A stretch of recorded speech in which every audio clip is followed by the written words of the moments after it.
meeting of the Plaquemines Parish Council as sole governing authority of the Plaquemines, Port Harbor, and Terminal District is now called to order. The machines are open for roll call.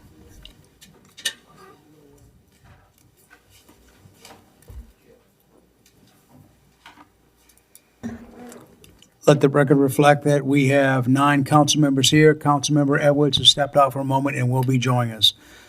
Next item on the agenda. We go into 5, introduction of ordinances and resolutions. We have a lot. A resolution, and they're all under Commissioner Champagne.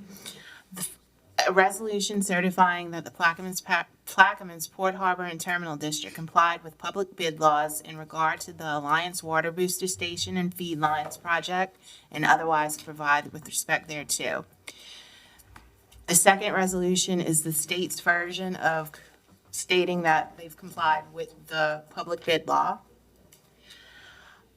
A resolution authorizing Charles Tillotson, Executive Director of the Plaquemines Port Harbor and Terminal District, to enter into a construction contract with Blank to provide upgrades to the Alliance Water Booster Station and Feed Lines as outlined in Phase 1 of the project and otherwise to provide with respect thereto.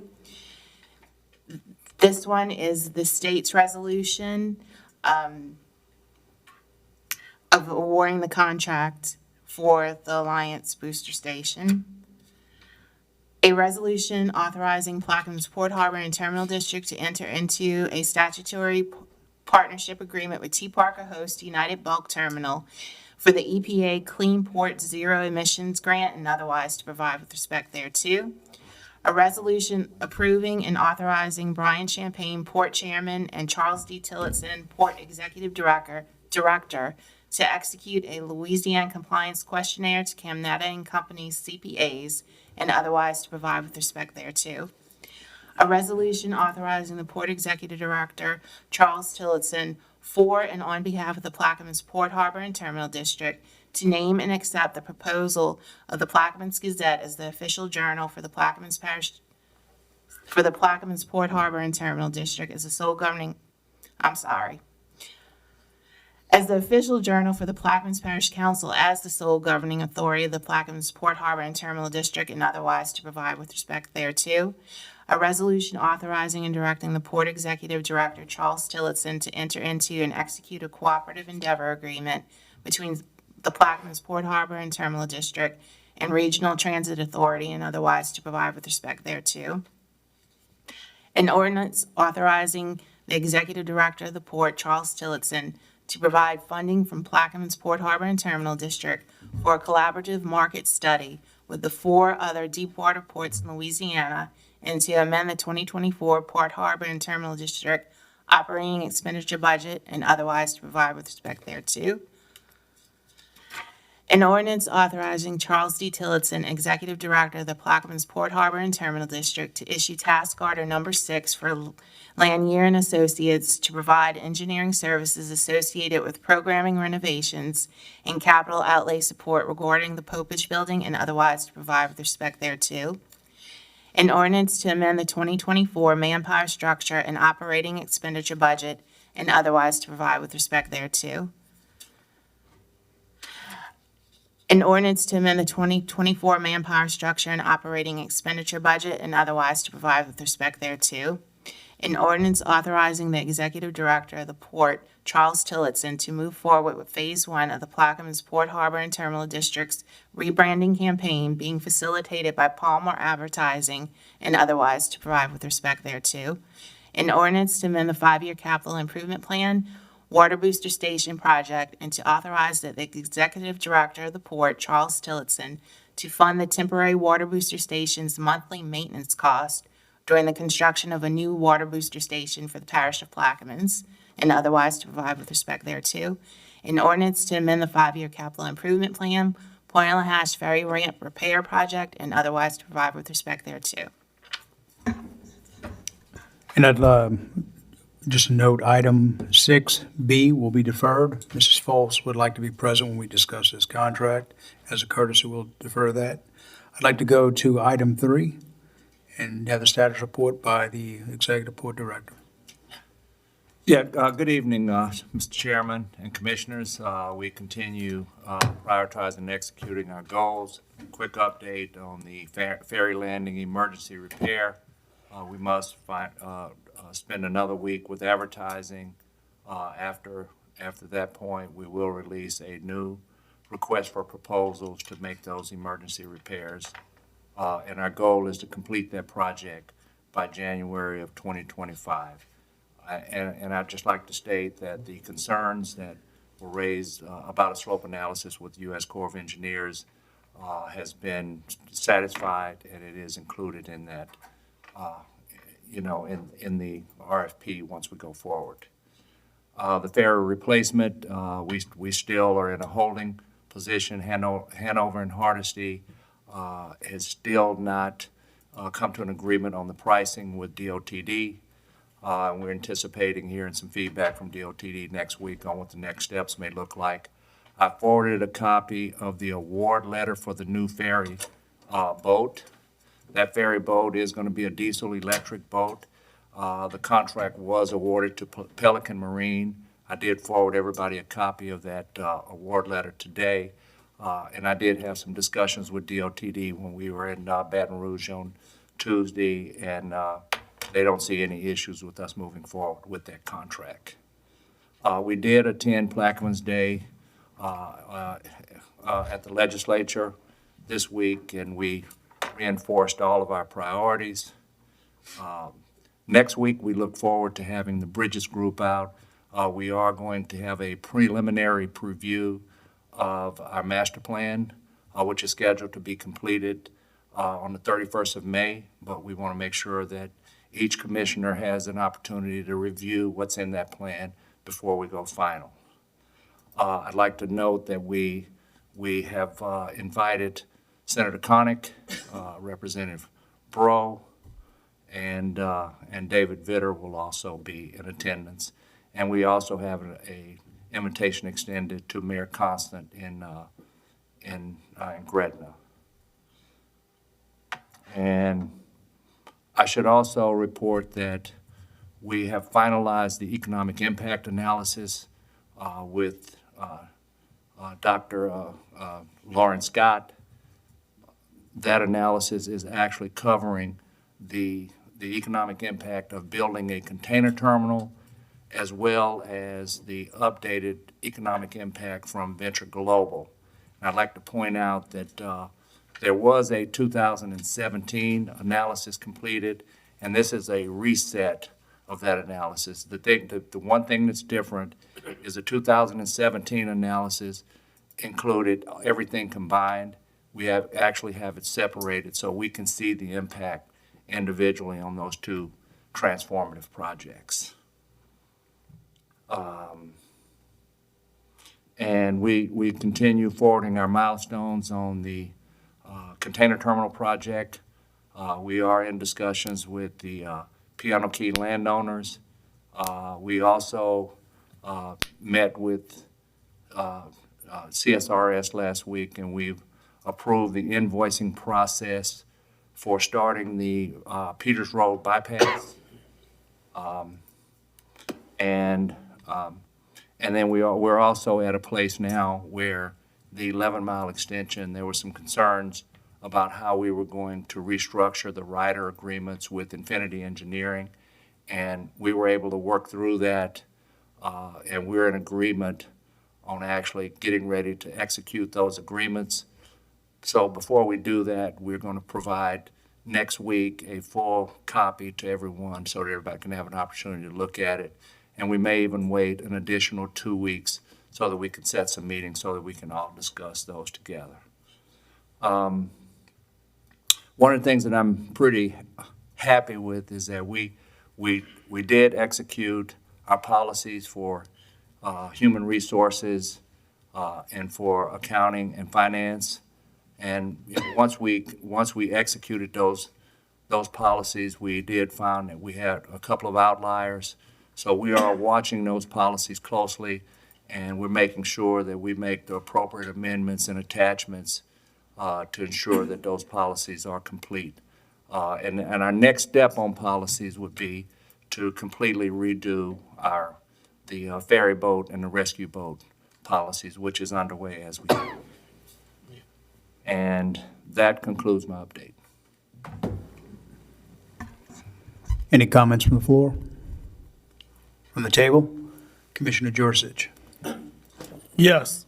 Mr. Tillotson, the other day when we met, we talked about, and this is just, I just want to know if you got a follow-up on the booster station. We talked about the height of it, why wasn't it built a little higher, the platform for it? Because, it's still in a floodplain right there, and it'd be nice, while we're building a platform, another 5 feet, I don't think would have cost a whole lot. So did you get any answers of how, if there's anything that could be done to possibly elevate more or what? Yes, thank you for that feedback, and I did have a conversation with Collin Associates. It's actually designed above the base flood level. From what I'm told, it appears that it's a little lower than it is, but the ground that it's on is actually above that level, and I think it's designed at 9 feet, and that was accepted. But in talking to Collin Associates, they understand why it might look that way, but apparently the ground is higher than it looks. Oh, yeah, because I was basing it on the refinery levee. Right. When the refinery levee got topped, it kind of set, that's probably the highest that water's ever got. I think it's the first time the refinery flooded. So I was looking at it at that, and I don't know how that matches up, like you said, looking across the road. But I appreciate you following up on that. Thank you. Yeah, no, and I appreciate you checking us on that, because those are the kinds of misses that we just can't afford. So thank you. Commissioner Newsom. Thank you, Mr. Chairman. Ms. Tillotson, two things. First, I saw you sent out the financial report this morning. Looking back on some emails, and I see Mr. Surpass had sent it out to you Wednesday morning. Is it a possibility that this body gets it on Wednesday morning to have time to review it instead of Thursday? Okay, thank you. Second question, I know you spoke about, and you might want to clarify, you said you spoke about Walker Road, Peters Road bypass starting. Just clarify that statement, because we're not starting to build a bridge over there or starting to build a thing. Just clarify what you mean by starting. Yeah, To the that's public, correct. thank you. That's correct. One of our milestones for the container terminal project was we have to have a clear pathway to start the engineering for the Peters Road bypass project. That is the rail project. So we actually, if you remember, we approved 1.5 million that we put in the pot with Jefferson Parish's 1.5 million and the city of Gretna's 1 million. So we have $4 million sitting there to start 30% design. And Ms. Fultz and myself actually sat with CSRS last week, and we went through the invoicing process. So essentially, for that 30% design, before any work is performed, we're going to get a preliminary invoice to show which task in the project that it's going to cover, and we'll have that 2 weeks in advance. So Just clarification. all right. Commissioner Gui. If you would, at our last meeting, we approved a bond firm, Stiefel firm. And there's been some comments made, particularly in print, that that was unnecessary. And just to clarify in my mind, and hopefully the mind of the public, this was a forward-thinking proposal so that in the future, should this council make a decision to bond out any revenue bonds for rail or for roads or for land purchase, whatever, it's wide open, that at this point, we have not contracted with anyone for any task. We have not approved any expenditures. But what we have done is put us in a position so that if we get to the point where, as a group, we decide that we want to do that, that we have the mechanism in place. So that was my thinking. And I would like to hear what you have to say to clarify that, because there may be some misinformation out there that we have hired someone and we're starting to write checks and those type of things. So Right. I'll leave it to you. Yeah, thank you for that question. And yes, this is a proactive move. We're in a good position today where we have zero debt. We have not committed to spending any money outside of what's already, identified in our fund balance today. We know that the process to starting a revenue bond takes 6 to 8 months. So what we're doing is building the foundation, and we built it into the SP contract, and this was at the council's direction, where if we decided that we wanted to not do the SP contract under the public, private partnership, that we would have the vehicle to be able to make that shift. Well, this would be that vehicle, although we have not decided to do that. We are still engaged with SP. We know that we have some land purchase requirements for the container terminal, and some of that we have funds in the land fund today. And we know that there's a lot of additional land out there, so we want to make sure that we're at least positioned where, as we hit the trigger point to move past what we have funding for, that we've already laid the foundation with that public bonding firm. So no commitments to bond anything out have been made to date, and we assure you, before we even consider doing so, we will give up at least 60 days of advance notice of our intent to want to do that, so that we can talk through it amongst the commissioners and the executive staff. And just to reiterate the point, all of that would have to come before this board and be cussed and discussed and decide on what direction to take, and then we would have to have approval from this board.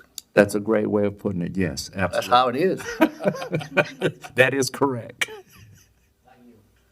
Thank you. Any other comments from the table? Kim, I'd like to move to executive session.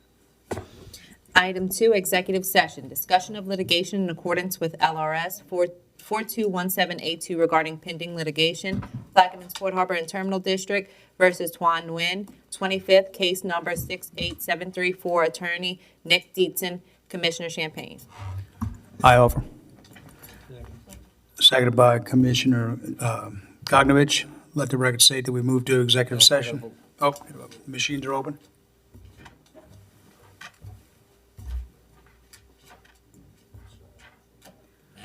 Let the record state that it was approved 9-0, and we're going to executive session at 3:27 PM.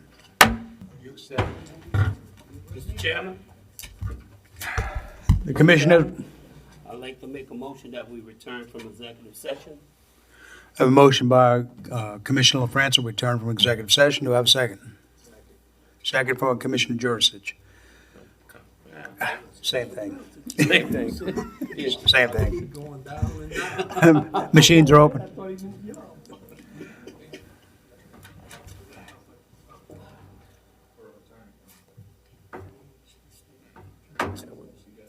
Gooey? Gooey, Dr. Gooey, just to return. There's not really a motion to come back up for executive session. I think the normal protocol is I'll make an announcement. I am. It already started. Let's go.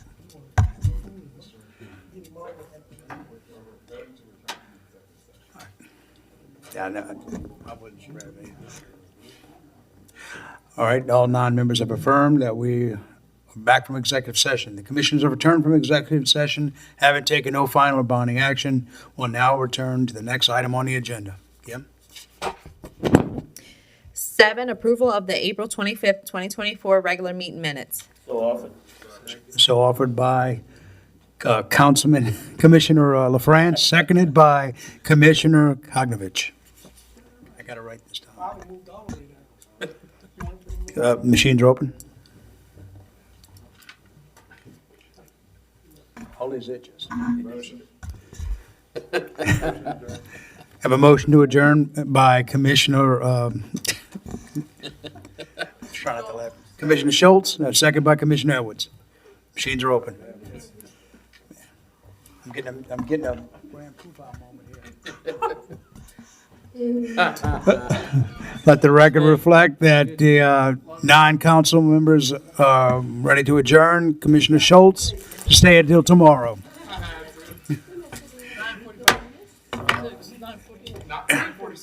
Let the record say that the meeting of the Plaquemines Parish Board has ended at 3:46 PM.